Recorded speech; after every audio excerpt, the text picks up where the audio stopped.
Donald Trump disinvites Steph Curry and the Golden State Warriors from visiting the White House. The backlash to Donald Trump's comment about NFL players kneeling is swift and deep. Carmelo Anthony has moved on. Is it time for Major League Baseball to put up the net? Is Porzingas up to task? And who and what are off topic this week? All that and more on What's the 411 Sports, coming right up.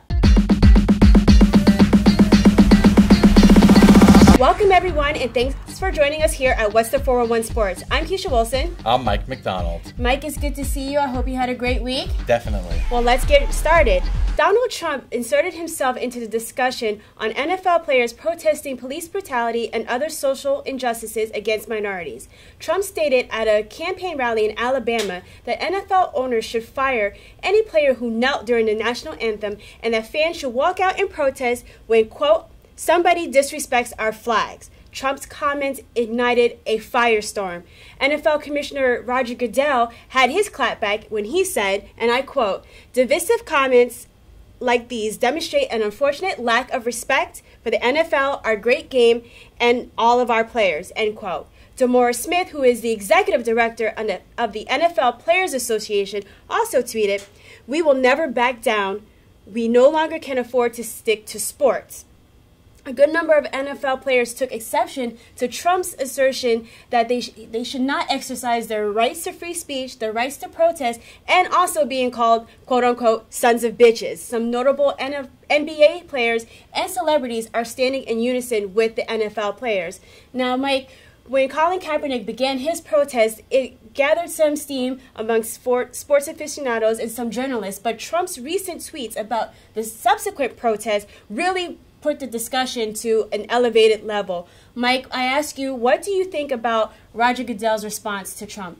Well, for one, Roger Goodell has had so much controversy in his time as the commissioner throughout his tenure in the NFL.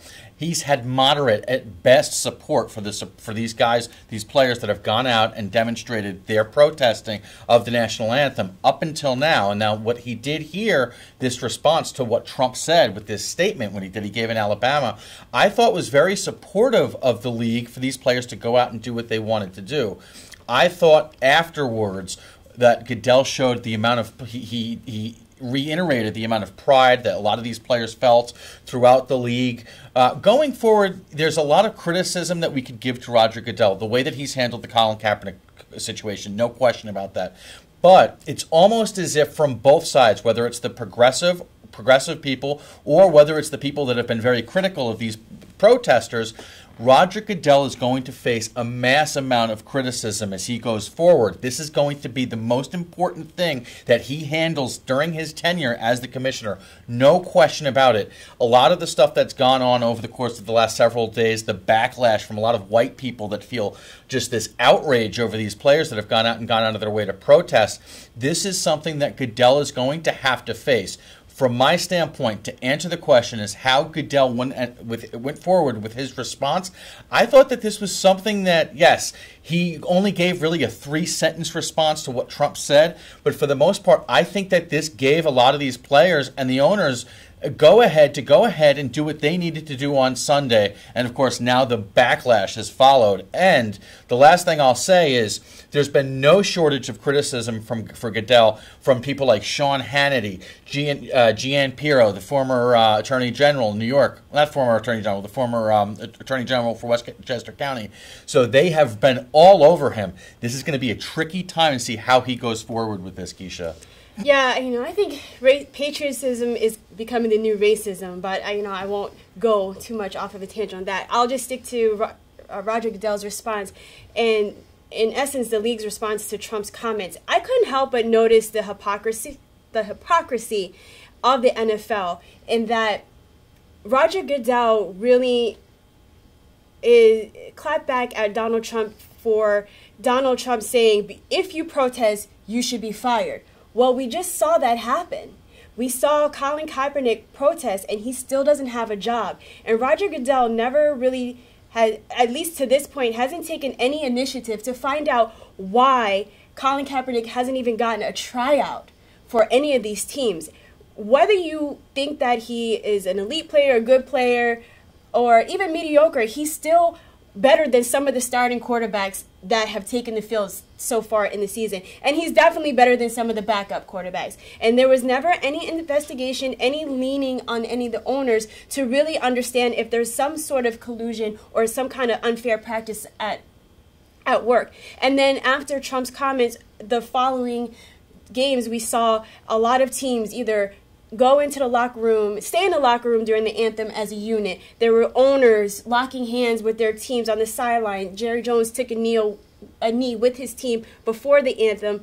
But these are the same owners that did not give somebody like Colin Kaepernick a chance to try out. These are some of the same owners who voted for Trump. These are some of the same owners who donated money to his campaign when Donald Trump was spitting the same rhetoric then as a candidate for the presidency as he is now. So all of a sudden now you want to show some unity. But what it really says to me is that these owners are taking a stance against somebody who's trying to impose on their domain where they have the say-so. So you call me cynical, but that's what I saw. And I think the true test is what happens now. Now that the owners have given this signs of unity and Roger Goodell has given this clap back, what are they going to do now? How are they going to really promote the interests of their employees who are predominantly African American?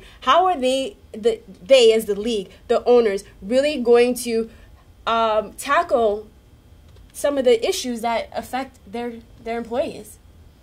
Well, the Donald Trump saga continues, Keisha. Of course, he rescinded his invitation to the Golden State Warriors.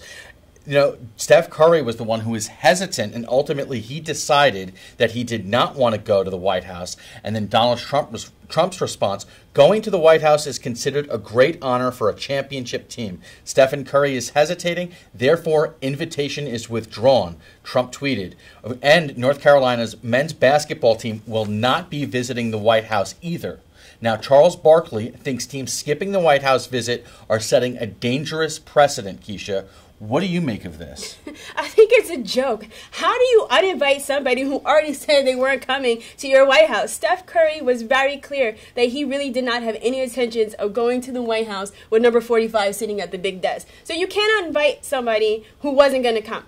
As for Charles Barkley, I don't think this is a dangerous precedent because, one, attendance at the White House is not mandatory.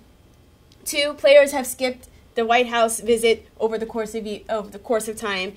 It's for whatever reason. And three, Barkley is coming from the stance that the Warriors are missing an opportunity to grab Donald Trump's ear and really voice concerns and talk about some issues that are pertinent to them. But my thing is, when did Donald Trump ever give the impression that he's interested in really working and addressing these issues? He met with Steve Harvey, who is African American, he's a celebrity, and yet lauded publicly white supremacists, saying that they were fine people. He appointed an African American on his staff, and then didn't he bring one out in one of his rallies and say, "Oh, that's my friend"? But yet he called law-abiding citizens, black men, sons of bitches. So to me, Donald Trump hasn't given any indication that having his ear is going to be of any betterment to Steph Curry, other minorities. And then, Mike, sometimes you just gotta leave crazy alone. Just let him be. He's irrational, and just pray that he does not, get us into a third world war or with nukes and God knows what else with his tweets and reckless mouths. I thought that this was somewhat careless by Charles Barkley to go ahead and make a comment like this because, look, we're trying to... athletes, specifically black athletes throughout this country right now, and we can limit it right now to the NFL and the NBA because these are the two popular sports where this has really emerged over the course of the last week. And they're trying to make progress. They're trying to do something to make things stand out, to make a statement. And here Charles Barkley is saying something like this. And Keisha, as you pointed out, what are you going to get out of meeting with Donald Trump? It's a conversation that's going to lead to absolutely nowhere. This is a guy that led his political campaign for presidency built on just this whole process of hate and anti-black, anti-gay, anti-women, all these things. And you're going to go ahead and sit down with this guy? I respect LeBron James, who actually came out and he supported Steph Curry, calling Donald Trump a bum. I know a lot of people were offended by that. Not me. I think sometimes you just got to put people in their place, whether it's through Twitter or whether it's through whatever way that you can go ahead and speak up. Donald Trump, this has gotten to the point now where, and I've read, doing the research for these two topics that we've been talking about, it's almost sickening when you hear the backlash from a lot of these commenters about what people have to say about this guy and the way that they've supported him. It's insane. Yes, so the White House is going to be empty, but I think one of the hockey teams is going to visit the White House soon, I think. But it won't be Steph Curry, definitely not LeBron James or anybody with any sense. Well, Keisha, some big news here in the Big Apple because Carmelo Anthony has left the building. It took a minute, but a deal finally was worked out for all the parties involved, and it was finally done. So Carmelo is now signed with the Oklahoma City Thunder. Anthony joins Russell Westbrook, Paul George, and company. Keisha, I ask you, will the addition of Paul George and Carmelo Anthony give OKC the ammunition that it needs to dethrone the Golden State Warriors out in the West?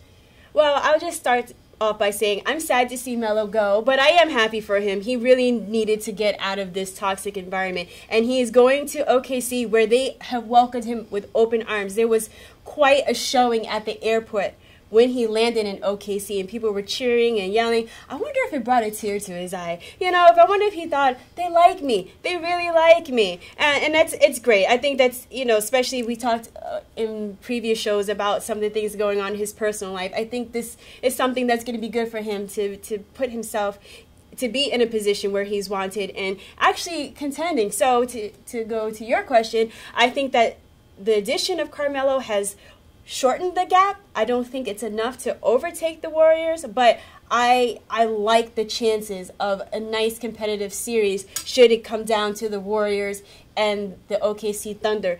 Carmelo Anthony is a scoring machine. He's an offensive juggernaut, and I think Russell Westbrook has got to be breathing a sigh of relief because he brought the Thunder to the playoffs practically on his shoulders. Now, I think with OKC, as with any team that has three big superstars, that it's a matter of how they can work together because they have all been alpha males on their previous teams.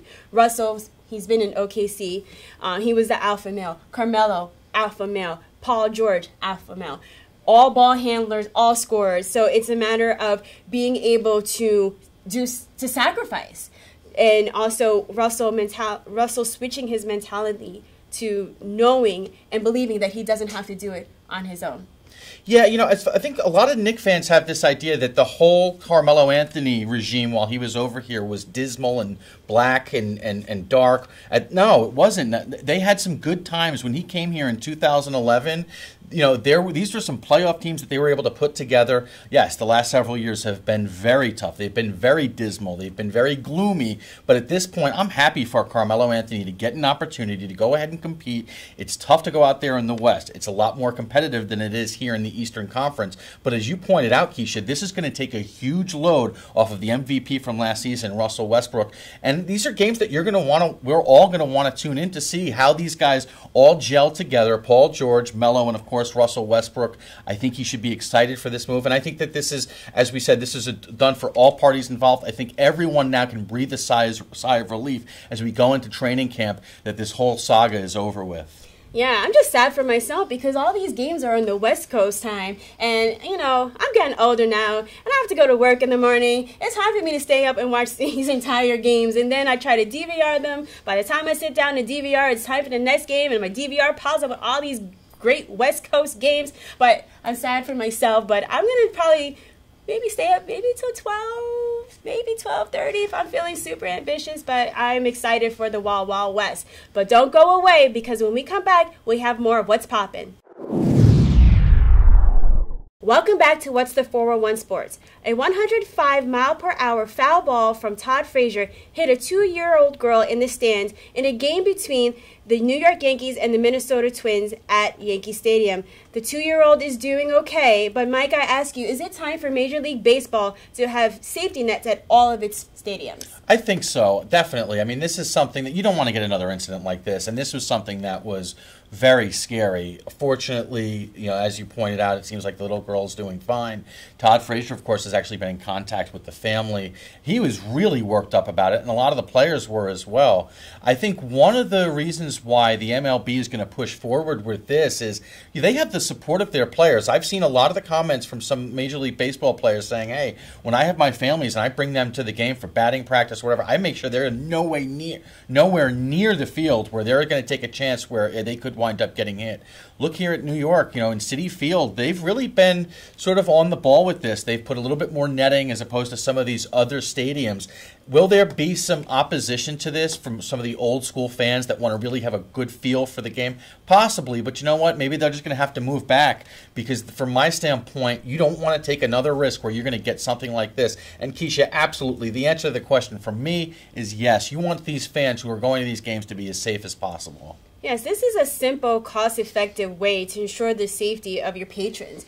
And wouldn't you rather, if you're Major League Baseball, have a safety net that maybe obstructs a view, but I think there might be some that are thin enough where the obstruction is very minimal. And spend a little bit of money instead of, a lawsuit, because God forbid something happened to this girl or a death and somebody chooses to sue Major League Baseball when it could have been prevented. And, I think it's a lot of baseball to ask its fans to really have their heads on swivels and pay attention for the length of a baseball game. It's very long, and obviously you can't expect a toddler or an infant to be looking around. But then even for an adult, we are definitely in a time where we are easily distracted. There's cell phones, and on the cell phones you're checking, there's fantasy baseball, you're checking scores, you're on the Snapchat, you're on Instagram, you're on Facebook saying that you're at the game.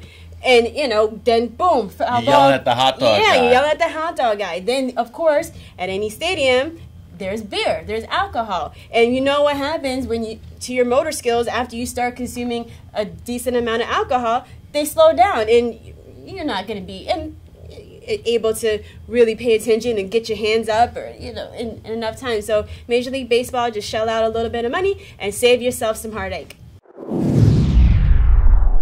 And now here are some quick bites.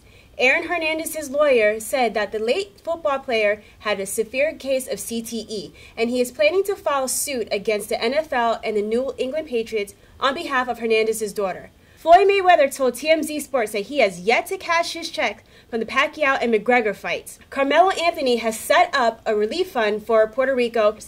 The New York Yankees clinched a wild card playoff spot. Go Yanks. And in Yankees news, Aaron Judge set the rookie home run record by cracking his number 50 against the Kansas City Royals.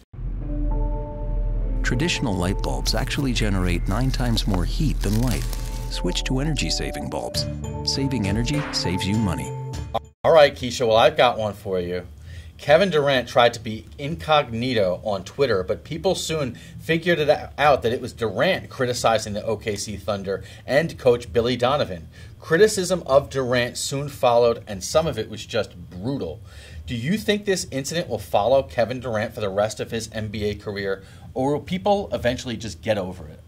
I think people will get over it. We are in this kind of society where we can be easily distracted. But the question is, will Kevin Durant get over this? I feel as though he continuously lives in the past. He reminds me of the boyfriend that dumps the girl, gets a new girl, and seems to be happy with the new girl, but just cannot resist talking about the ex-flame in derogatory fashion when the ex-flame didn't do anything. The ex-flame has wished them well, has gone on about her life, and, doesn't want to deal with this. So, Kevin Durant, I just really wish that he was comfortable in his decision because he didn't do anything wrong. It wasn't a popular decision for some people when he decided to leave OKC and go to the Golden State Warriors, but it was a decision that he made. He had the right to make, and he should feel confident in it. And there's no need to talk about how bad things were in OKC, especially now. If you wanted to talk about how bad things were, the time was last year.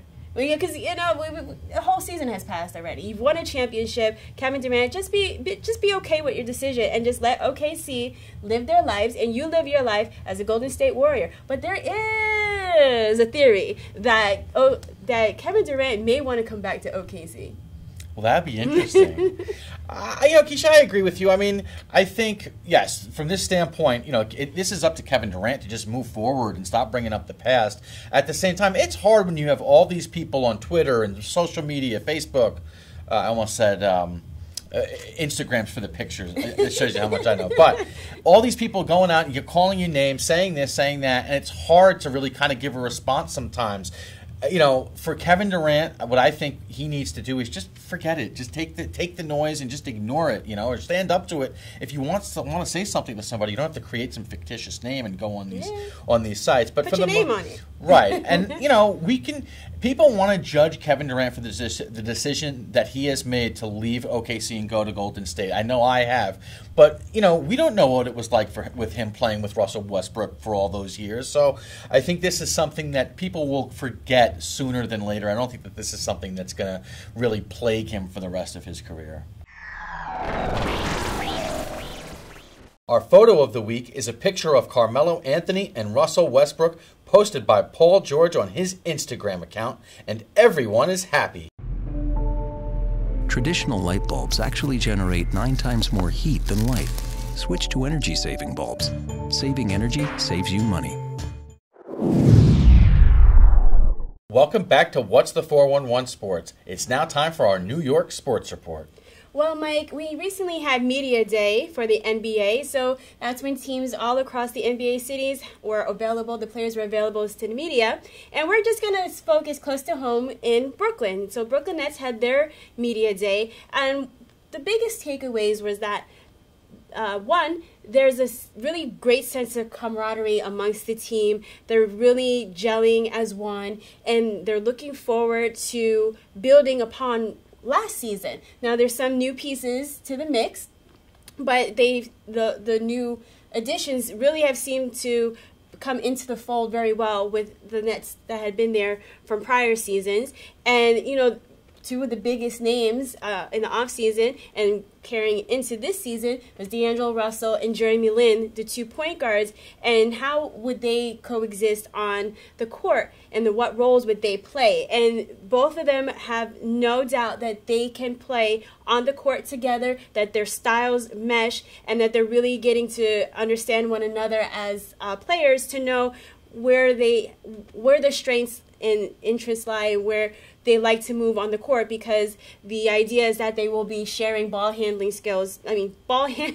possessions. So Jeremy Lin will have the ball and then pass off to D'Angelo, and it's just Jeremy knowing where D'Angelo would like to move and catch the ball. And so I think, there's just a really nice feeling amongst the team that they're going to go out as one. They don't know in terms of wins and losses what the record's going to be. They're not predicting playoffs, but definitely that's something I'm sure that would be really great for them to achieve.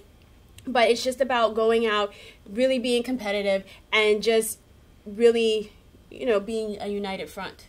Yeah, I mean, I'm hoping the best for Jeremy Lin. I think that there's, not to put too much pressure on him, I know that the Nets gave him this contract and everything, but I really like to see him go out and stay healthy this season and have a good year. I think one of the big goals for the Nets franchise is to get people to want to go to Barclays Center, not to see the opponent, but to actually see the Brooklyn Nets. And you know what? This season, there certainly is more optimism than there has been in seasons past, and there should be. And the last thing I'll say is, the fact that they've really solidified themselves here in Brooklyn. They put their practice facility out in Sunset Park. I know they say Industry City, but it's Sunset Park. And so they're really now, it's not like they're half in New Jersey, half in Brooklyn, and they're commuting back and forth. I think that will certainly help. It's tough to see your buddy, Brooke Lopez, gone. But this is a new beginning for them. This is something that... Look, with the Knicks losing Carmelo Anthony, we know that they're going to have, we're talking about them in a second, but they're going to have some losses piling up. Hopefully for the Nets case, that can maybe give them a little bit more wins in the win column as they get ready for this big season ahead. With Carmelo Anthony, who has finally broken free from the Knicks and is currently with the OKC Thunder, as we mentioned earlier in the show. Now the Knicks are considered Kristaps Porzingis' team. Keisha, is Porzingis ready to be the face of the New York Knicks? Well, Mike, he doesn't have a choice at this point. He has to be ready. He is the face of the franchise. It was Carmelo, but, the Knicks were building with the idea of making Kristaps the face of the franchise. So now that day is here, and we'll see if he can handle it. On the court, he's definitely a skilled player. He still can improve, and he's young. So he can still improve and be phenomenal on the court, but the off the court is going to be the most interesting because with Carmelo Anthony and Phil Jackson gone, who absorbed a lot of the media attention, criticism, and applause alike. Now it's Kristaps, and it's going to be interesting to see how he can handle the bright lights of the media, especially in the New York City market. It's one of the largest markets in the country, and it can be ruthless. If you mess up, you will be splattered on all of the pages with the funny headlines that I like to look at in the morning while I'm making my coffee and heating up my breakfast. So, ask Matt Harvey, because he has been the subject of some really brutal headlines. So, Mike, time will tell.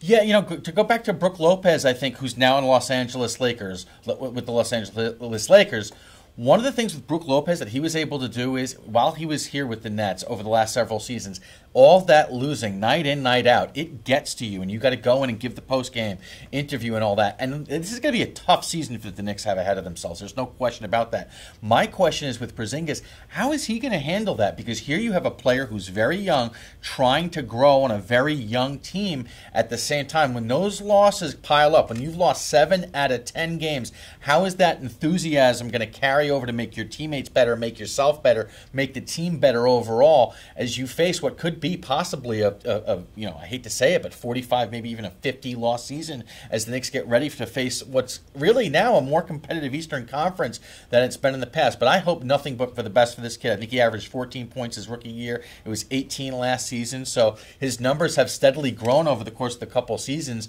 Defensively, he's got it. I mean, he can play pretty good defense, and he's shown some toughness. So, like you said, Kisa, I'll finish with what you said. He better be ready because he doesn't have a choice. Welcome back to What's the 411 Sports. Now we're going to go a little bit off topic and talk about Damon Dash, who I personally call Dame Dash. Dame Dash is the co-founder of Rockefeller Records and Jay-Z's business partner. And Dame Dash is selling his coveted sneaker collection on eBay. Hosted by Shoezium's eBay shop, the collection is packed with some of the most coveted sneakers during what was thought of as the golden era of sneaker culture. So if you are a size 9.5 or 10.5, rush right over to eBay and see what you can find, and maybe you can cop some of those gold standard sneakers. Now, Mike, they're off to eBay.